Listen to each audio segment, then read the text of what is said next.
লঙ্কা 160 টাকা করে কিলো। আজকে শনিবার, এখানে একটা দোকানে বাঙালির তরকারি পাওয়া যায়। আমি হায়দ্রাবাদে থাকি, শনিবার সকালে সকালে দৌড়াতে হয় আমি। এই যে লাল শাক 50 টাকা করে কিলো, এই যে কলার মোচা 25 টাকা, এই যে পুঁই শাক, সিম 120 টাকা করে কিলো সিম, এই যে গাজর 60 টাকা করে কিলো, লাল মুড়ি।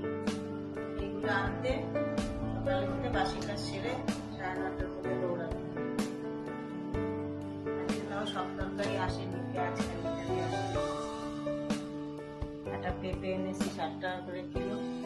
আর কোনো জায়গায় হায়দ্রাবাদে পাওয়া যায় না, আমরা যেখানে